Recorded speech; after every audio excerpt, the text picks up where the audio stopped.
starting today, we begin to see a stronger David. More and more people are now following him. He's collected several hundred mighty men, warriors who are now following him around. And even though he's still years away from becoming king, his gifting and his calling are becoming obvious. And one of the really neat things about doing a study of his life is all the life lessons we learn in watching this man. So in this series, we're gonna watch him succeed. Does he always succeed, by the way? No, we're gonna watch him succeed and fail. And through it all, we're gonna learn wisdom for our own lives. Very exciting, very helpful. So, if you ever had this, like maybe your mom or your dad said this, hey, why do you have to learn everything the hard way? Anybody ever heard those words maybe from your parents? Why do you have to learn everything the hard way, Jimmy or Tommy or Susie, right? Listen, it's so much wiser if you can learn the hard lessons from somebody else's pain. That's wisdom. So we're gonna learn all sorts of lessons that we can save ourselves all sorts of pain, particularly, not to be sexist, but particularly us guys. We sort of stumble in some unique ways that we can relate to David. And so it's gonna be a good series for us to learn from him. Speaking of guys in the room, let me say this real quick. You've been seeing this in the What's Happening page for a few weeks, but I want to take a quick second to say 4 weekends from today, so 4 weeks from yesterday, so Saturday, May 17th, we're doing a massive guys men's rally. If you are a guy in the room, raise your hand. All right, listen. If you are a guy in the room, their hands went down so fast. Guys hate putting their hands up. I get it. Some of you didn't put your hands up. We know. Listen, you need to be at this men's rally coming up on May 17th. One of our former pastors, who knows Pastor Phil Wade in the house? Man, what a man of God, right? He's gonna be doing our teaching that night. We're gonna have a boy band put together from up here to lead us in music. We're gonna do some giveaways. I think Pastor Johnny said we've got 10, 15 giveaways? More like 20 giveaways. We're gonna give away BMWs and Porsches. No, I'm just joking. Not that big, but something like that. So guys, I'm telling you, don't wanna miss. You can sign up out in the foyer. We're capping it at 200. So you better get your name on that list quick, right? Or you'll be like praying someone to get sick so you can join, like take their spot or something. So sign up outside in the foyer as soon as we're done today for the men's rally coming up in just a few weeks. But the point is, David is such a good example to us, not only men, but women as well. And so we are going to study the word right where we picked off from last series. And so my question is this: who is ready to study the precious word of God right now? Anybody? So if you brought a Bible with you today, I hope you brought a Bible or maybe one on your phone. Open it to the book of 1 Samuel. We're in the book of 1 Samuel, the 9th book of the Bible. Easy to find early on. Today, we're gonna pick up from the last mini-series. Today, we're in 1 Samuel chapter 25. I gotta tell you, it's one of my favorite chapters in all of the chapters of his life. This chapter gives us a fascinating story about this young, soon-to-be king, David. Now, the very first verse of this chapter sort of stands off by itself. It's not related. It's actually really sad. It's a very, very sad verse, verse 1 of this chapter. It's not part of the rest of the story today, but I do want to take a second to look what happens in verse 1 of 1 Samuel 25. Get this. Now Samuel died. This is massive. And all Israel assembled and mourned for him, and they buried him in his house at Ramah. And then David rose and went down to the wilderness of Paran. Guys, Samuel died.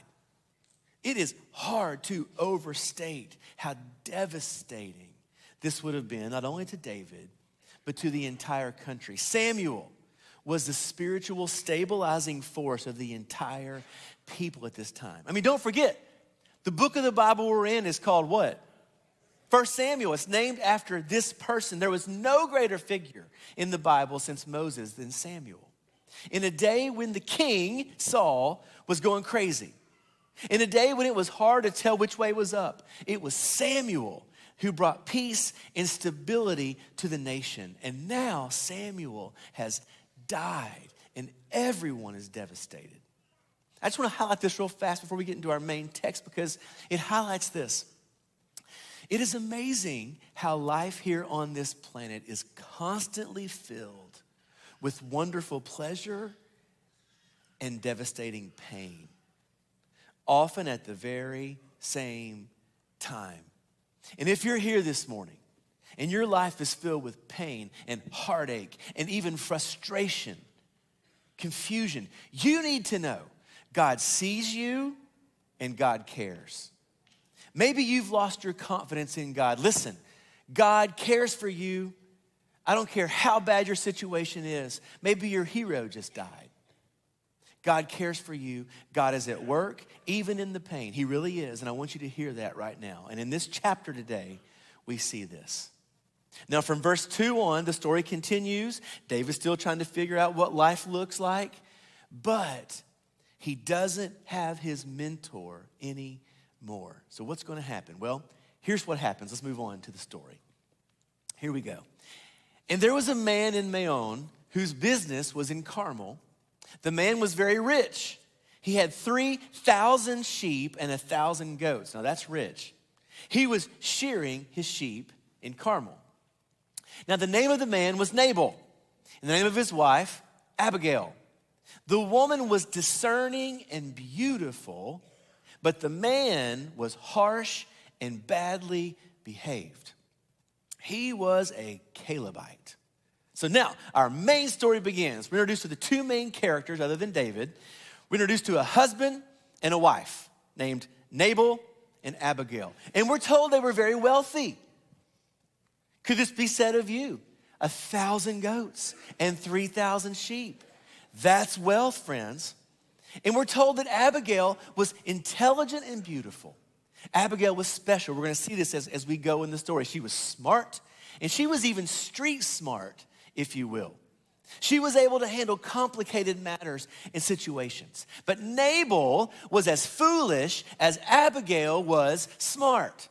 His name actually means fool. That's what the word Nabal means. Now, I'm thinking that might have been a nickname, because what parents would name their kid Fool? You ever think about that? So surely it was a nickname. I mean, or maybe his mom and dad just, I don't know, whatever. But he also, we're told, he was a Calebite. Now, from the descendants of Caleb. Now, why even mention this? Well, there's two leading theories as to why to mention this. One, perhaps this little fun fact that he was a Calebite, maybe it's mentioned because David was also from the people of Caleb, meaning David would have had good reason to be kind to David. Or, second theory, perhaps it was mentioned because the word Caleb literally in Hebrew means dog, which would have been a subtle put down. So we'll see how that goes. But if you've got, so you've now got a wise woman and a foolish man who are married. Now I know this isn't the case for any families in this room. That never happens to any of us. But here they are. And here's what happened. So David heard in the wilderness that Nabal was shearing his sheep. So David sent 10 young men. And David said to the young men, "Go up to Carmel and go to Nabal and greet him in my name. And thus you shall greet him. Peace be to you, and peace be to your house, and peace be to all that you have. I hear that you have shearers. Now your shepherds have been with us, and we did them no harm. And they missed nothing all the time they were in Carmel. Ask your young men, and they will tell you. Therefore, let my young men find favor in your eyes, Nabal, for we come on a feast day. Please give whatever you can, whatever you have at hand, to your servants and to your son, David." So David and his men are passing through the wilderness, remember, on the run from Saul, and David gets word that Nabal is nearby. Now it's clear that David considered him some sort of a friend, at least a friendly acquaintance. So David and his men, they're weak, they're in need, they're tired from all they had been through, they needed some help. And there had been a time recently when David and his men had been kind to Nabal's shepherds. David's men had treated them with honor. And so David makes the request for Nabal's help and refreshment. So what will Nabal's response be? Well, check it out. When David's young men came, they said all this to Nabal in the name of David, and then they waited. What's he going to say? And Nabal answered David's servants. Here's Nabal's reply after he thinks about it for a little bit. Who is David? Who is this son of Jesse? There are many servants these days who are breaking away from their masters.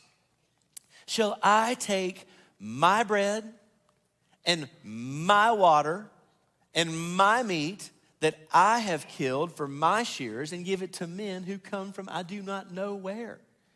How pleasant. David's young men turned away and came back and told him all this. So, true to form, Nabal responded with selfishness and self-righteousness to David. He's like, you want my help? No way, why would I help you? And in a time when honor was even more important than it is today, this was very offensive. Not only did Nabal owe kindness to David, even to deny a polite request from a person of David's stature would have been embarrassing and offensive. In other words, Nabal had blown it. If you've ever blown it, you can relate to Nabal. He had blown it big time. This is not good. But it's at this point that we get to our main topic today. Today we have one focus in mind, our main focus. And so, in a word, the lesson we're all going to learn from this story today is about one word. Today is about the temptation of revenge. Everybody growl out the word revenge. Come on. Revenge. That's the topic. That's the lesson we're going to hopefully learn from David. So here's the question today. What should David's reaction be? That's the point of this story. What should David do? How should David respond? As a follower of the one true God, how should David respond? Should David enact revenge? Should David just take revenge here? Or should he just move on? And we know the answer to that question, don't we, Trinity? Like, we know what David should do. We're a bunch of Bible scholars in this room. Just joking if you're a guest. I didn't mean that. We're all just learning together, right? We're all just learning together. But we know the answer. We know what David should do. David should not inflict revenge. It's a good thing to move forward and forgive. And yet, how difficult it is. It is not easy to say no to revenge, be it something big or something small in your life. And it turns out this whole topic is a wonderful piece of wisdom for us as we read about the life of David, the topic of revenge. So as we watch God prepare David for kingship and for great things, we're treated to a front row seat, watching how God is teaching our young hero. I mean, if we had some popcorn right about now, this would be a great movie. We're going to learn a lot with this. And let it be said, we would be foolish if we were to fail to learn from the scriptures the same lessons God gives to David. So, for our time today, we're going to focus in on this idea of revenge and its allure and its danger. So a few words about revenge before we keep reading. We're given a wonderful verse about revenge later in the Bible. Maybe you know this verse. Check this out. This is Romans 12:19. It says, do not take what, Trinity? Do not take revenge, clear as can be, my dear friends, but leave room for God's wrath. For it is written, it is mine to avenge. I will repay, says the Lord. And we're going to learn why in a few minutes. But revenge is a killer in life. We know that, but it's oh so hard. Again, be it in large things people do terrible, or even small things.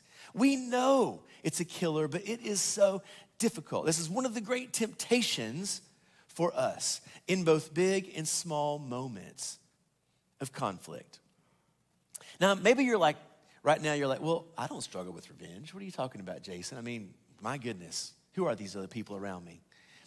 It's like I'm actually really good at resisting revenge. Until someone in your life deserves it, right?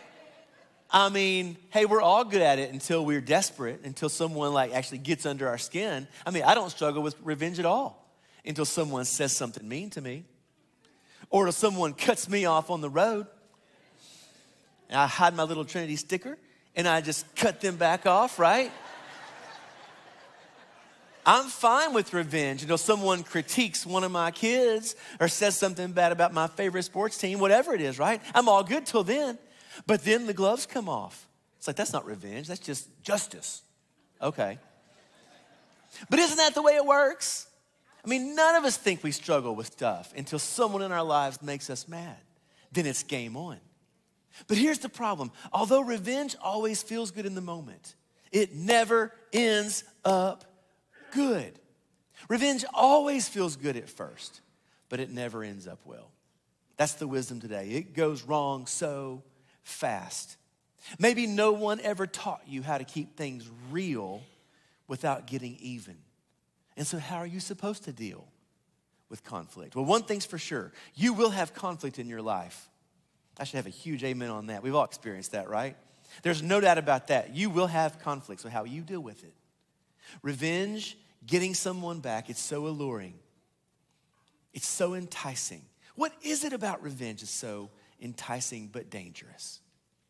Why does the Bible say it's such a bad strategy? Why is it poison? Well, we're going to dive into all those questions today at David's expense instead of our own. Praise the Lord. We get to learn this lesson the easy way through seeing it in his life.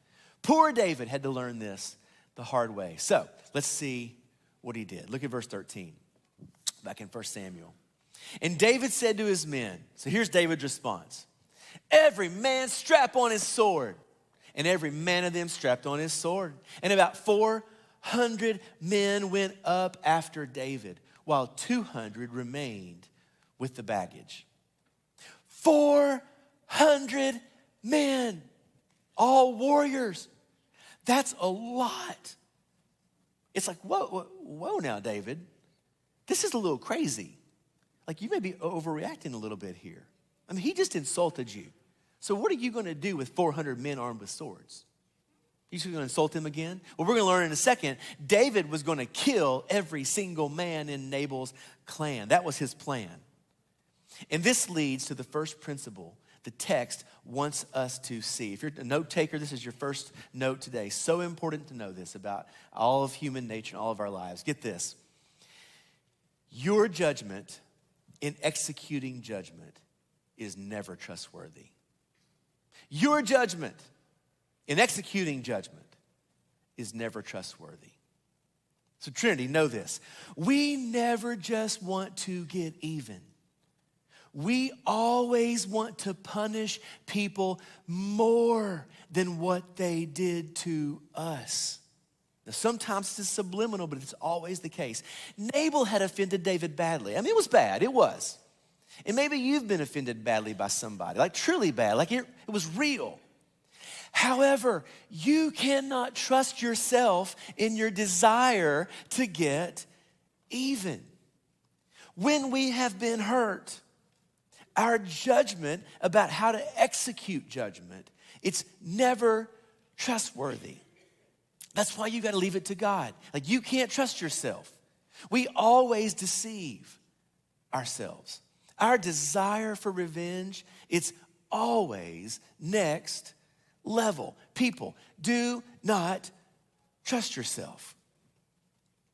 So the most famous example of all this, at least that I can think of, where I grew up in Kentucky, was a famous feud between two families living up in the Kentucky, West Virginia area back in the mid-1800s. I don't know if this news reached down here in Florida.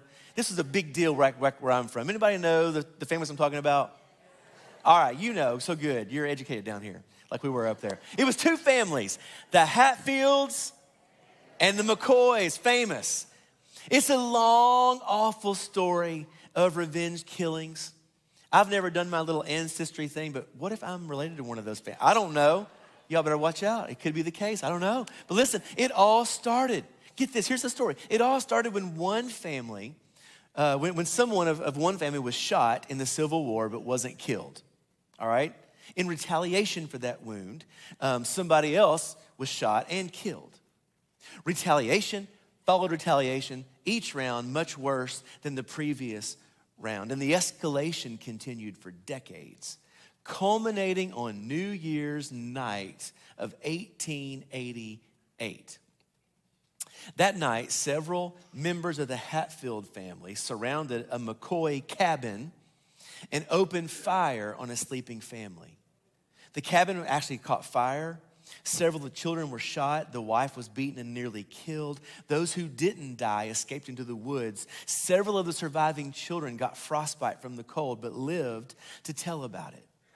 All that from one non-life-threatening wound in a war. And that story is actually far worse than I just conveyed. For a time, I just made it simple. But the number of stories from that overall story is just unbelievable. And what's the point? The point is this: your desire to execute judgment in retaliation and revenge, it's never fair. We always overdo it. Your desire to get back at them is always heightened and intensified by your anger and hurt. You cannot trust yourself. So remember that. That's why you leave it to God. God executes this perfectly. But let's keep reading. Look what else. But one of the young men told Abigail, Nabal's wife. So one of the young men escapes and tells Abigail, "Behold, David sent messengers out of the wilderness to greet our master. And he railed at them. Yet the men were very good to us, and we suffered no harm. And we did not miss anything when we were in the fields, as long as we went with them. They were a wall to us, both by night and by day, all the while we were with them, keeping the sheep. Now therefore, know this and consider what you should do. For harm is determined against our master and against all his house. And he is such a worthless man." He's telling his wife this. She's like, "I know. He's such a worthless man that one cannot even speak to him about it." So this young man goes and tells Abigail of this awful situation. He's like, "Hey, David was so good to us. He is indeed a great man. His reputation is accurate. And now David is setting out to enact revenge. This is not good." And so the stage is set. Abigail smells disaster on the horizon. So what is she going to do? Remember, she's wise. She's street smart. So what's she going to do? Verse 18. Then Abigail made haste and took 200 loaves and 2 skins of wine and 5 sheep already prepared and 5 seahs of parched grain and 100 clusters of raisins and 200 cakes of figs, and laid them on donkeys. And she said to her young men, "Go on before me. Behold, I come after you." But she did not tell her husband Nabal. And as she rode on the donkey and came down under cover of the mountain, behold, David and his men came down toward her, and she met them. So Abigail devises the plan, and quite bravely, she sets out to meet David and his small army of rough and tough guys. And she is bringing the ultimate weapon, a weapon even mighty warriors cannot resist. She's bringing food, and lots of it. Now just picture this. She's got 200 loaves. Anybody here love bread besides me? I mean, I'm sorry, my gluten-free friends. It's just true. Bread is that good, right? She's got 200 loaves of bread. I mean, I'm in. That alone is good enough for me. Like, what's she got to say? I'm listening now. She's also got wine and sheep and grain. And did you notice the sheep's already prepared? It's ready to hit the grill. It's like, let's go. She brings 100 clusters of raisins and 200 cakes of some sort. I think it's a mistranslation. It says figs. I think it means chocolate or strawberry or something. I'm talking, the word cake was in that. I mean, let's go. I love raisins. I love cakes. This woman really knows strategy. She's sharp. Verse 21. Now, David had already said, surely in vain I have guarded all that this fellow has in the wilderness, so that nothing was missed of all that belonged to him. And he has returned me evil for good. This is how David's feeling, and isn't it so often that's how we feel? Here's where this gets hard in our lives. It's like, man, I've tried, but it's useless. I'm not going to allow them to walk all over me anymore. You ever had that thought? I'm not going to let this disrespect go without getting even. I mean, we so often feel this way, don't we? But friends, listen to this. You've got to let it go. If you don't let the pain of your past go, you will never be able to move into the future God has for you. I'm going to say that again. If you don't let the pain of the past go, you will not be able to move into the future, the good plans that God has for you. Because your desire for revenge, if left unchecked, it will destroy you. Look what David says. He says, God do so to the enemies of David and more also, if by morning I leave so much as one male of all who belong to him. David is hot. He's furious. And remember, he has good reason to be angry. And so do you in your situation. But, you can't trust yourself with your desire to get even. David was planning to go way overboard. It's insane. I mean, this is just overkill, right? But look what happens. When Abigail saw David, she hurried and got down from the donkey and fell before David on her face and bowed to the ground. She fell at his feet. And here's what she said. She said, on me alone, my Lord, be the guilt. Please, let your servant speak in your ears and hear the words of your servant. Let not my Lord regard this worthless fellow, Nabal, for as his name is, so is he. She's probably rolling her eyes saying, believe me, I get this. Nabal is his name and folly is with him. But I, your servant, did not see the young men of my Lord whom you sent. Now then, my Lord, as the Lord lives and as your soul lives, because the Lord has restrained you from blood guilt and from saving with your own hand, now those who seek to do evil to my Lord be as Nabal. And now let this present that your servant has brought to my Lord be given to the young men who follow my Lord. Please forgive the trespass of your servant. The word forgive, so important. For the Lord will certainly make my Lord a sure house. Because my Lord, this is David, is fighting the battles of the Lord. That's what she says. You're fighting the battles of the Lord, and evil shall not be found in you so long as you live. It's almost prophetic, isn't it? Abigail's plea to David is humble and wise. And the Proverbs tell us that the wisdom of well-timed words are a gift. These are well-timed words, well-spoken words. And she acknowledges that David's fighting the battles of the Lord. David's on the side of the living God, and she knows it. Here's what else she says. Look what comes next. She says this.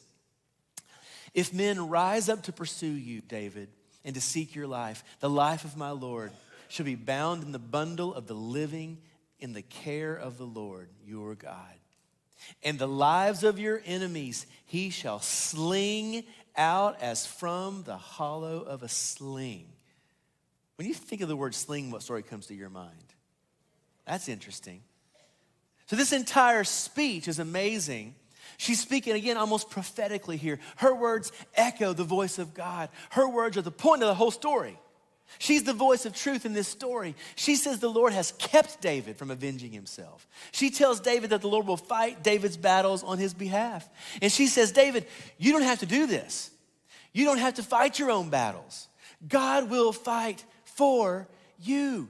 You don't have to take matters into your own hands. You can let this go. And Trinity, this gives rise to the second takeaway concerning revenge. The second truth I want you to remember this morning. Here's number two. It's so important. You've got to know this. The Lord will fight your battles for you. Anybody discovered that in your life? Maybe at a time in your life, you're like, I've seen it with my own eyes. I know it, Jason. The Lord fights your battles when you trust him. We've seen that so often in our own lives. Listen, know this.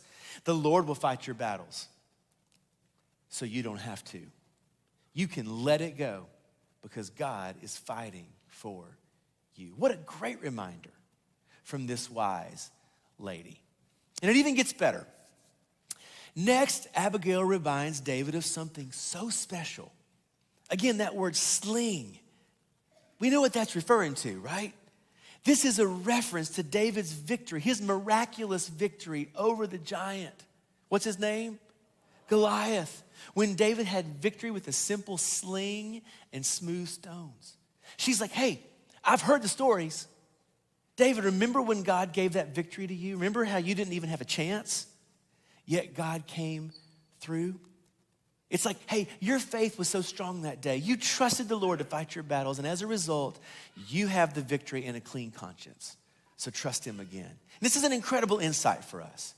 That just like God was working for David, I'm telling you, if you are a child of the King, God is working for you.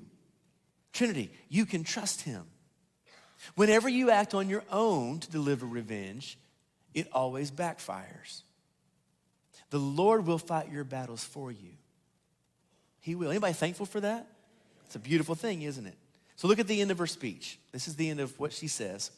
When the Lord has fulfilled for my Lord every good thing he promised concerning him and has appointed him ruler over Israel, my Lord will not have on his conscience the staggering burden of needless bloodshed or of having avenged himself. That phrase, the staggering burden of revenge. Did you catch that? Revenge is a staggering burden. The price of getting back and getting even, it's awful. It stings your conscience. You get bit every time you bite with revenge. If you don't think God can handle it, you try to handle it. And in that moment, you put a burden on yourself that you cannot handle. You think, I'll fix her. I'll put her in her place. Listen, friends, you can't fix anybody. You can't fix him. You can't fix people. You can't change that person. Ladies, your friend told you to marry him, then you'll be able to change him. You can't do it.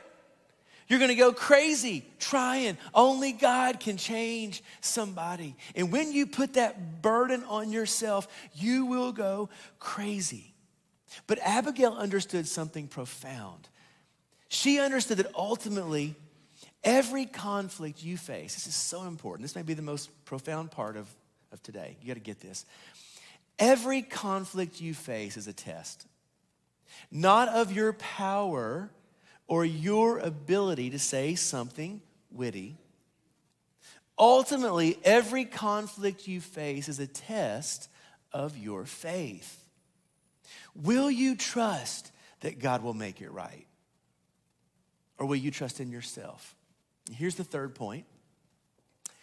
Simply every conflict you face is a test of your faith. It's the third truth about revenge and conflict. So make sure you see this. This is what's happening below the surface when you get hot. This is the deepest part of the message today. Make sure you grasp this.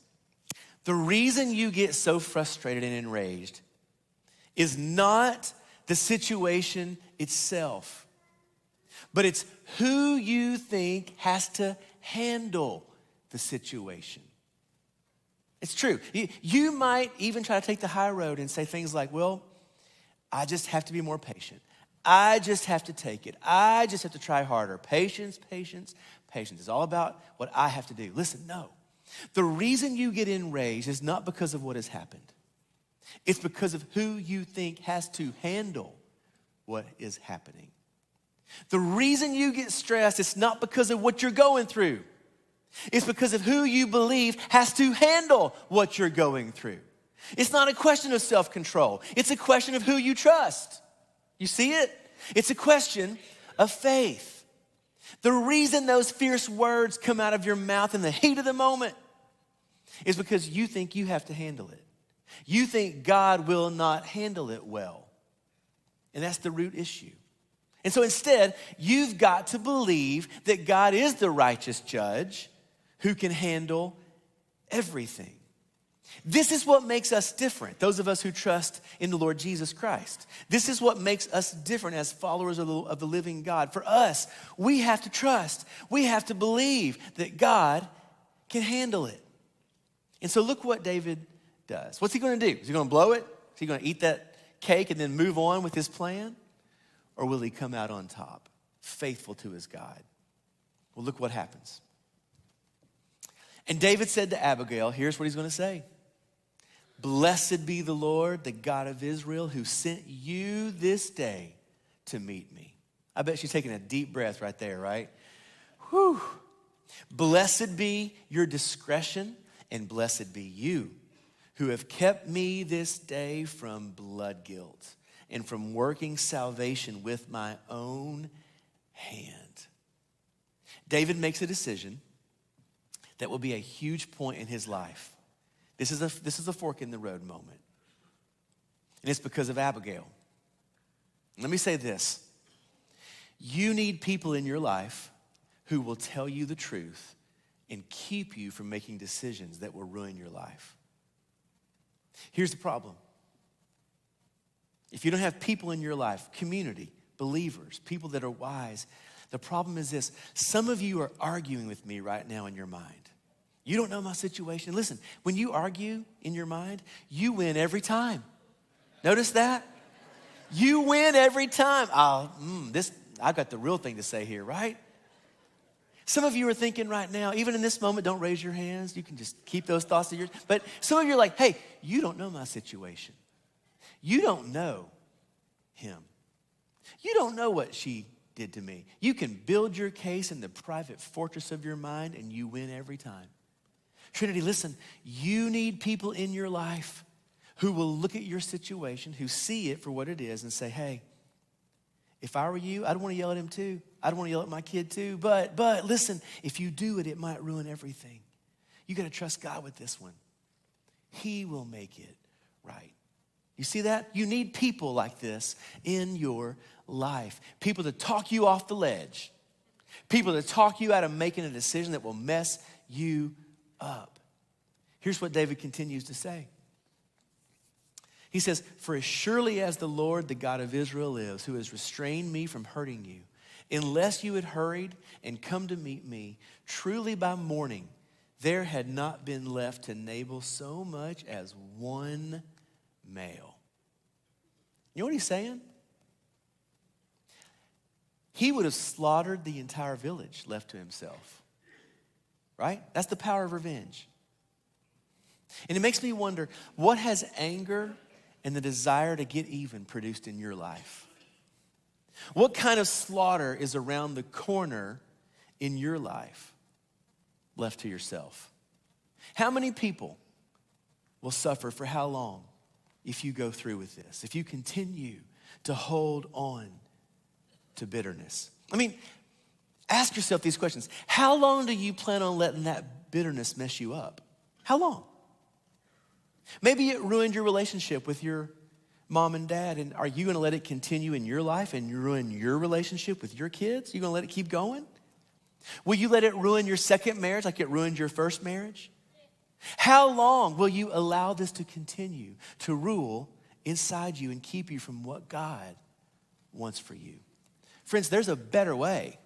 That's the point. There's a better way. Look how this ended. Then David received from her hand what she had brought him. And he said to her, go up in peace to your house. See, I've obeyed your voice and I have granted your petition. So David goes home. Everybody goes home in peace. Do you realize you can leave this place today and go in peace? You can. You can have peace right now, no matter what's waging war against you. You can have peace. You can go to bed tonight and sleep in peace. Instead of escalating the conflict, instead of over and over again running the scenarios that we all do. Well, I'm going to show him, I'll say this, he'll say, instead of all that, you can inject humbleness and gentleness and love. Rather than repaying evil for evil, you can stop the madness. Like David, you can choose to trust the situation to God. And so here's the fourth truth today, last one. Peace comes by trusting God with your situation. Simple, but so true. Peace. Peace. But I know that right now, deep in your heart, some of you might be thinking, how dare you say that to me? You have no idea how deeply I was hurt. You have no idea what they did to me. Listen, you're right, I don't. And I want you to know, our heart as a church is with you. God's heart is with you. But here's what I know. Feeding your bitterness does not make it go away. Feeding your anger does not make it disappear. Now, I want you to know this too. I'm not saying do nothing. That's so important. It's not a matter of doing nothing. There are moments that you need to report things to the authorities. This is not just let this continue to happen. That's not the point at all. There are moments you have to report things and you have to take steps to get out of the line of fire. I'm not saying it wasn't bad what was done to you. I'm definitely not saying just sweep it under the rug. Don't hear me say that. But yes, what your boss did was awful. Yes, it was unjust that so-and-so cheated on you. It was awful they betrayed your confidence. Yes, maybe your dad was absent and failed you as a kid. I'm not saying do nothing. But what I am saying is that you have to actively trust God with it. And you have to trust that God will make it right. And with that confidence, you can move forward and bring good from bad. You can bring healing from brokenness. And some of you know how this ends. Look how this story ends. I love the ending of this. Abigail came to Nabal, and behold, he was holding a feast in his house, like the feast of a king. He's not a king, but he's pretending to be like that. And Nabal's heart was merry within him, for he was very drunk. So she told him nothing at all until the morning light. In the morning, when the wine had gone out of Nabal, his wife told him these things, and his heart died within him, and he became as a stone. He's terrified. And I love this. It shows the Lord is not passive. Don't think for a minute you can't trust God with your life. He is perfect at administering justice. That's the difference in God and us. We don't know all the facts. We don't know all the history of people and their experience and what they went through, and what went into their decision to offend us. We don't know all the facts, but God does. And that's why he is trustworthy to do this correctly. Then it says this, it says, when David heard that Nabal was dead, he said, blessed be the Lord who has avenged the insult I received at the hand of Nabal. And he's kept back his servant from wrongdoing. The Lord has returned the evil of Nabal on his own head. Then David sent and spoke to Abigail. I see some romance coming. To take her as his wife. Friends, that's a beautiful place to be. Wow, like what a victory. All worked out. You can say that. Blessed be the Lord who worked for me. You can trust in that. Blessed be the Lord who worked for me. And as a bonus, singles, you may even get a wife out of it one of these days. I don't know, right? Abigail even became David's wife. And as a result of this moment in David's life, David set himself up more and more and more under God's blessing. He would experience more opportunities for revenge as he were to continue on with life that we'll see. But he was able to entrust his cause with God over and over again and say no to revenge. His decision in smaller matters. This is a small matter we talked about, this chapter. His decision in smaller matters helped him make godly decisions in heavier matters. And so I wonder about you. What are you holding on to right now? I want to just pray with you, just for a few moments. I just want to pray that God will bless you, help you process what it is that's frustrating you. And so would you just bow your heads for a moment? I just want to pray for you. And just in your mind right now, who is that person for you?